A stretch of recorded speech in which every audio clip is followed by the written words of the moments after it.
Hi, I am Igor Smirnov, International Grandmaster and a chess coach, and it's my pleasure to welcome you into this new video lesson. Today we have a very interesting topic: the secrets of strong players. Obviously, strong players have something that makes them stronger, that helps them to gain victories. And you may have noticed that they are not willing to share these insider secrets with other players. There are a lot of video lessons out there recorded by strong grandmasters, but in most cases they just show you some opening moves or some strong moves played in the games of top grandmasters. However, they do not reveal the most important thing: how can they find such strong moves and how can you do the same? And this is exactly what we will be discussing today. Well, of course, I cannot tell you everything within just one lesson, but nevertheless I'll give you a few powerful practical recommendations that you'll be able to implement and improve your results right after watching this lesson. Before we begin, let me make one last note. During a game of chess, you demonstrate your way of thinking. Strong players know the most powerful techniques for finding strong moves. How can they do it? This is what we will discuss during this lesson. In order to illustrate this difference between the way of thinking of strong players and not that strong, let's have a look at one example.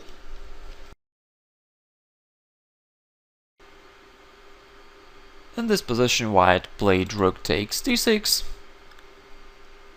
winning a pawn, and black answered queen e5. And perhaps he wanted to block white's e-pawn, and of course at the same time black is attacking white's queen and keeping an eye on white's d6 rook. Now I have a question for you. How would you play here as white? You may pause the video and think about it. I'm pretty sure that most players would just take black's queen on e5. Generally, when you have a material advantage, it's good to exchange pieces. However, in this position it's not the best move. If you have learned my previous lessons, then you already know that to take is a mistake. If white takes black's queen on e5, white helps black to activate his knight and to bring it on a good central square. That's why in such positions it's better to keep the tension and to let your opponent release the tension. And white played king h2. Now you can see this idea clearly. If white takes black's queen on e5, black will activate his knight and will put it on a good central square. And the opposite situation is applicable for black. If black takes white's queen on g3, then it will help white to activate his king and to bring it closer to center. That's why to take is a mistake, and that's why in such cases it's better to keep the tension. In the game, black indeed took white's queen, white recaptured, and now white has an easily winning position. White can bring the king to f4, then push e5, and he has an extra pawn, and black has a lot of weaknesses, so it's totally winning for white. Here we have seen one secret of strong players: a rule to take is a mistake. It may sound simple, but most players do not follow this rule and do not know about it. Actually, they do an opposite thing. They take whenever they can. Actually, it's easy to explain it. Let's have a look at another example.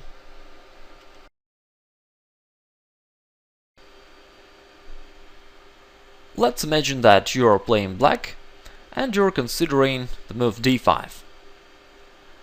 Which variations do you need to check before you can play this move? Obviously, you need to make sure that you don't lose something. And so you start your calculation, and you think to yourself, okay, I'll play d5, I'll take with the knight, he recaptures, I take with the bishop, he takes with the bishop, I take with the queen, and now you see that everything is fine, and it means that you may play d5. This is a usual way of calculating variations, and after some practice this becomes your habit. That's why most chess players follow this way of thinking automatically. If they can take something, they start their calculations right from this move. However, strong players have their secrets, and they know that to take is a mistake. Let me make one last note. Of course, they don't say that you should never take. Sometimes you can win opponent's material, or you may be forced to recapture in order to keep the material in balance. In those cases, of course, you will take. For instance, let's make a few moves back in this game. For example, after white took c takes d5, of course black has to recapture, otherwise he will just lose material, so there is nothing to think about. Black has no other options but to take. But in this position, white should not take on d5, and this would be a mistake, and white should refrain from making this move, because of the rule to take is a mistake. Actually, I have recorded a separate lesson about this rule, and maybe you even have seen it already. If not, you may find a link below this video lesson, and I think it will be useful for you. And in any case, I believe it will be useful to repeat this material. Okay, now we can move on to the next rule, and let's have a look at the next example.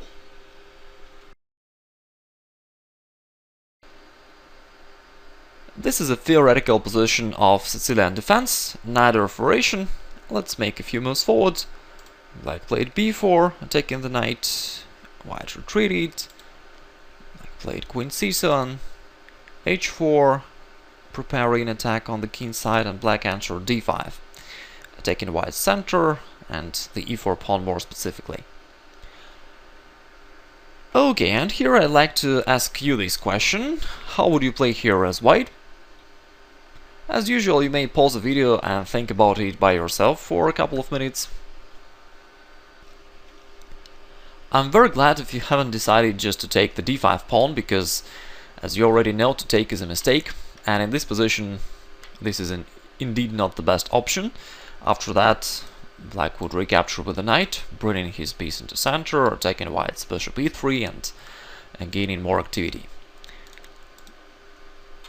So white needs to find something better. As we know, we should try to keep the tension and avoid such moves like e takes d5. However, it's not that easy to find a suitable way to keep the tension and to protect the e4 pawn somehow.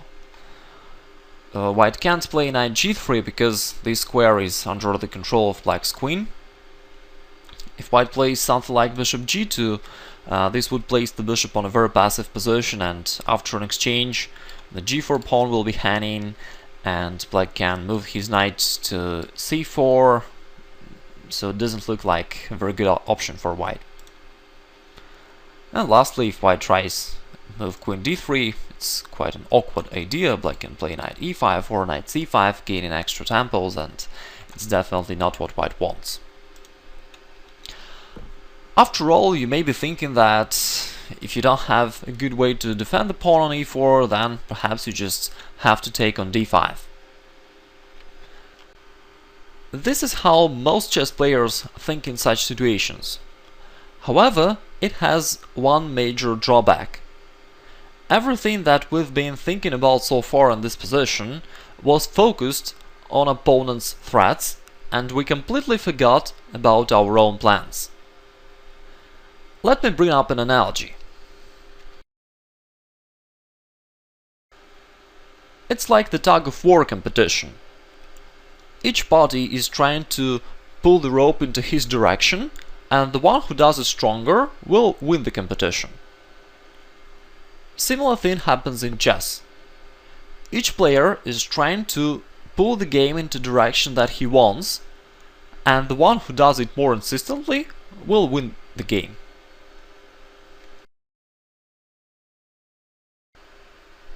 Now let's implement this new approach for this position. We need to shift our focus from black's threats to white's plans. Okay, what is the white's plan here?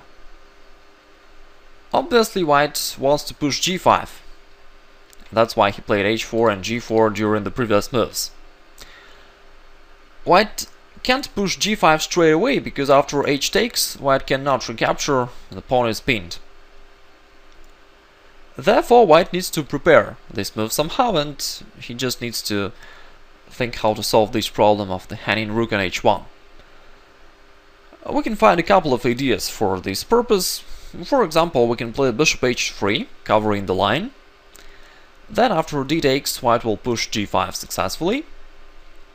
And bishop h3 also takes aim at black's e6 pawn. Maybe white will sacrifice a piece there, or white can push g6 and undermine this e6 pawn. All in all, this position looks very promising for white, so this is one interesting idea. Let's go back. At the very least, white can just remove the rook, play rook g1, with the similar ideas of pushing g5 and then g6 and developing attack on the king side. That's another alternative. In the actual game, white finds another move with a similar idea. He played bishop f4, attacking black's queen, and after e5, bishop h2. White covered h-line with his dark squared bishop, and he's still ready to push g5. Of course, black can't take the knight because pawn is pinned, and that's why black took d takes e4 and white pushed g5. Now white is developing his attack, and this is of course a very complicated position, but white has pretty good chances to develop attack successfully. Black should be really careful. For example, in this position, if black makes a natural move knight d5, and he's losing immediately, white can take bishop takes e5 with a discovered attack on black's h8 rook. Okay, let's make a few moves back and observe that critical position once again.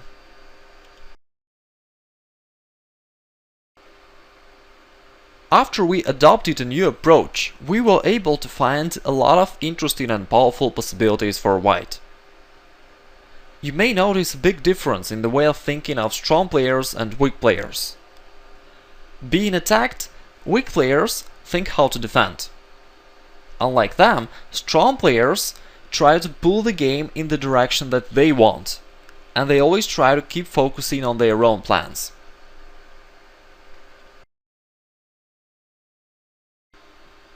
We can summarize these ideas by stating the rule, offense is the best defense. Well, I'm sure you've heard this saying many times in the past. However, without a real understanding of this idea, this rule is rather useless. Here I'm not talking about an active defense or a counterattack or anything like that. Here I'm talking about another approach for the game.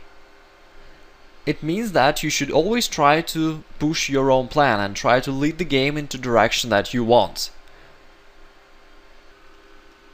It's not about counter blows or some kind of tactical tricks. It rather relates to your deep understanding of the chess game and adopting the proper approach. Okay, we have learned two powerful secrets of strong players. The first one, to take is a mistake. When there is a possibility for exchange, weak players just use it, they simply take.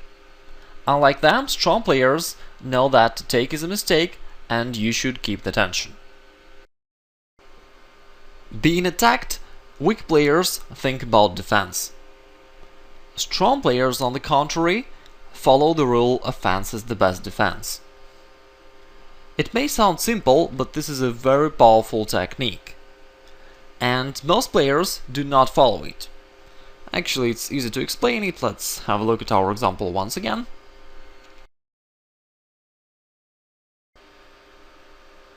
Let's say you're playing white and opponent just played b4. You know that you need to move your knight somewhere, and such situations happen very often, and that's why we have this stereotype in our head. If opponent attacked you, you need to defend. However, as you know, it's not exactly correct, and very often you have something more powerful. And at least you can try to find something more powerful. Even in this position, white has an option knight c6, with a double attack of black's queen and pawn making a counter blow. Although it does not work in this particular situation, in another position it could work. And it means that you definitely should not make defensive moves automatically.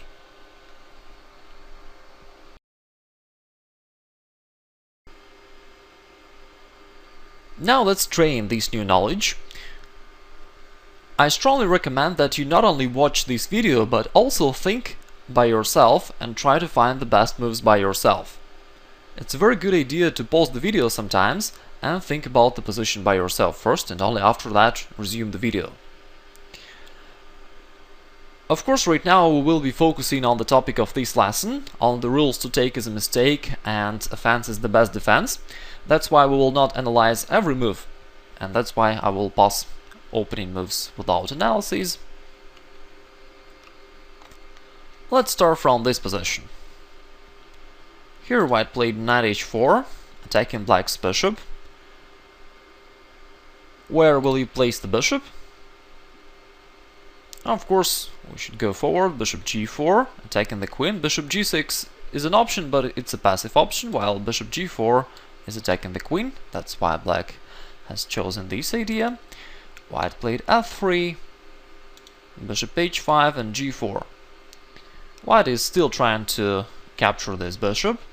And now this is another question for you. How would you play here as black? Of course, black can simply retreat to g6, but we know that offense is the best defense and that we should try to find something active first of all. That's why black played knight d5, attacking white's h4 knight with his queen. Now if white takes g takes h5, it will break white's pawn structure and give black excellent attack against white's numerous weaknesses, and that's why instead of that white played knight g2 and black retreated bishop g6. Now here's a new challenge for white. Black is attacking white's knight c3. How can white protect it?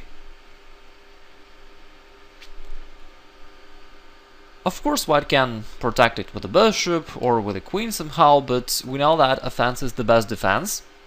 So you should try to find the attacking move first of all. And that's why white played knight a2, attacking the bishop. Currently it's protected by the knight, but of course white can first take the knight and after that capture the bishop. That's why black retreated. And now white can attack once again, playing e4.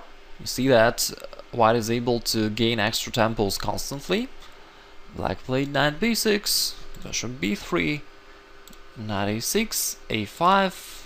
Okay, these are just simple development moves. And black played bishop b4. Okay, now black is attacking white's pawn on a5, and that's another position when white needs to deal with it somehow. What do you think about it? Instead of thinking about black's threats, let's focus on the white's plans. What is the white's plan here? During the previous moves he expanded on the king side, and probably white wants to continue his attack there. And that's why he played h4. Now black has no time for taking the a5 pawn because white will answer h5, capturing black's bishop. Black played h6, giving a free square for his bishop. Now the situation is pretty similar. The white's a5 pawn is still under attack, and white still can use the rule offense is the best defense. So he just kept pushing his own plan and played g5. Ideally black would like to close the position, but here after h5 white can go knight f4 and keep attacking the bishop, and also those pawns are still vulnerable, so it's not that easy for black to keep the position closed. That's why instead of that, in the game he took h takes g5, white recaptured by the bishop. Still black has no time for the a5 pawn because he has to do something about his queen. Once again, you can see power of this rule, offense is the best defense. And if black just moves the queen somewhere, like queen c7 or something like that, then white may continue his attack with the moves like knight f4, h5, and his threats on the king side are pretty strong. Black decided to secure his position and played bishop e7. You see that defense of that pawn on a5 has been solved automatically without any extra efforts for white. White simply realized his own plan on the king side. Now he played queen d2 to protect the bishop. Black played e5, taking white's center. Should white take there or not? Of course not, because to take is a mistake. If white takes there, it will help black to bring his knight on a good central square. White should not do it. That's why white played d5 instead. Black played knight c5, attacking the bishop, bishop c4, rook c8. Okay, in this position white has a lot of moves to calculate. White can take somewhere on e7, on a6, on c6, and for a weak player it would take a lot of time to consider all these options. Strong players knows that you should keep the tension and you should not take, and that's why he simply played rook d1. Black decided to release the tension and take on g5, but as we know, it's very good to let an opponent to make exchange, because in this case he helps you to become more active. In this example, first white placed his queen on more active square, and then he recaptured with a pawn, gaining more space on the king side, getting new h4 square for his knight, and all in all you can see that after black took on g5 it helped white to gain more space and become more active. Okay, black played bishop h5, knight e3, g6, covering f5 square, and here white took on c6 finally. Generally we should avoid such moves, but in this position white has a certain tactical reason for this move. After black recaptured, white took an a6 and go knight c4, and there is no good way for black to protect his e5 pawn and other weak pawns. Black has a couple of weak pawns right now and he cannot protect them. If he tries rook e8, white will play knight d6, making a fork on black's rooks. That's why in this particular position d takes c6 was a good idea for white. As we discussed before, if you can win opponent's material, then of course you can and should take. That's what happened in this game. Black answered f6, g takes, knight takes e5, and white won a pawn. Rook e8. Black is attacking white's knight, and if knight goes away, black will try to grab that pawn on f3. What should white do? What do you think? Of course, white should think about attacking moves first of all, because offense is the best defense, and that's why he played knight to d7. This knight aims at the f6 square. Well, currently it just attacks the rook of course, but if black takes on f3, then after an exchange, bishop takes, taking the rook will go somewhere, let's say rook f1, and then finally white will play knight f6 check, making a fork on black's king and rook. This is losing for black. That's why in the game he made another move. After knight d7 attacking the rook, black simply retreated, rook f7. Now the f3 pawn is still hanging, and what should white do about it? Of course white can protect it somehow, like in g2 or something like that, but instead we know that we should keep pushing our own plan. White was trying to occupy the f6 square, making a fork, and so we can just push this plan once again. White played rook d6, preparing knight f6 check. Black played king g7. The f3 pawn is still hanging, and still we should think about our own plan. Once again, if white wants to occupy the f6 square, then you need to ask yourself, how can I realize my plan? White played e5. Now if black takes pawn with a bishop, then after knight f6, white realized his idea. Now the rook is attacked, and also it interrupts connection between black's rook and the bishop, and thus white can grab the bishop on f3.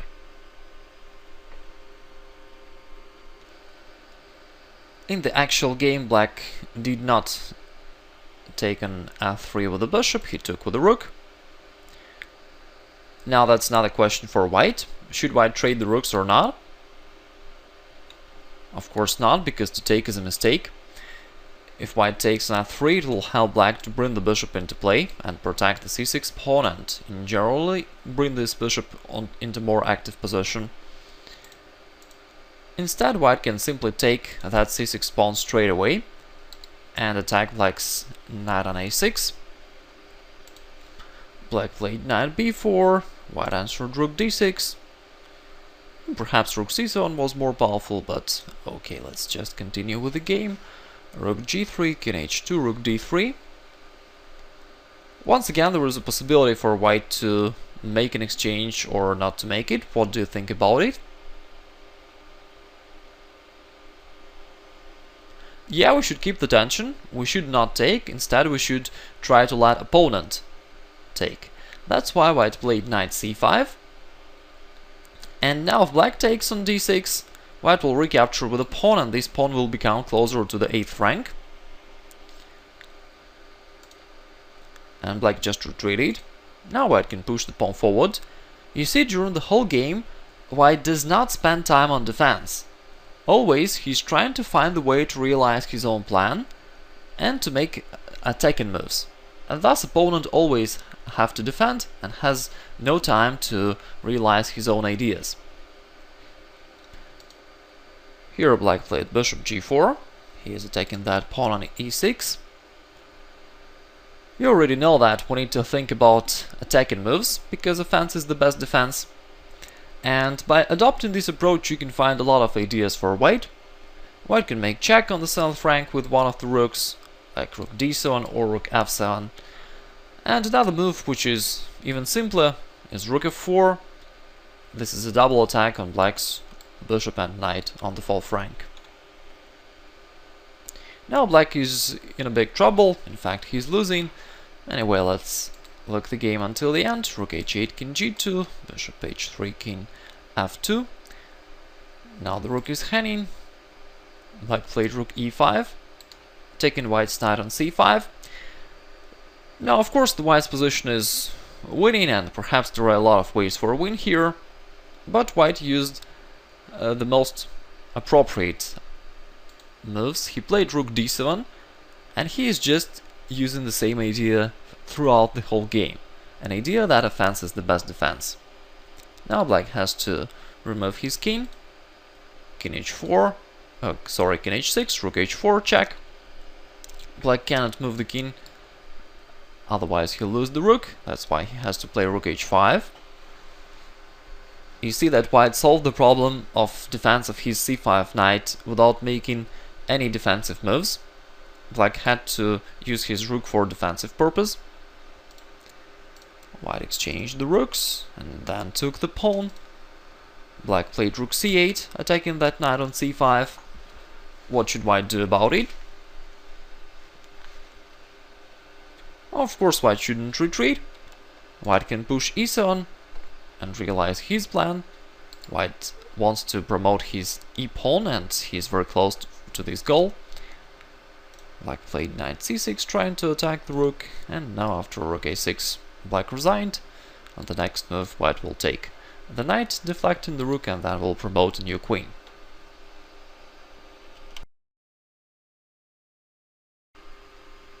We have just analyzed a quite amazing game between two very strong grandmasters. The white player made a lot of sudden and very powerful moves, and what's the most important is that we were able to reveal the secrets of these guys. How can they find such powerful moves? As you can see, when you know the secrets of strong players, everything becomes pretty simple. Although we went through this game very quickly, I'm sure you were able to guess a lot of moves. If this is the case, then please accept my congratulations. It means that you are very close to the level of top grandmasters.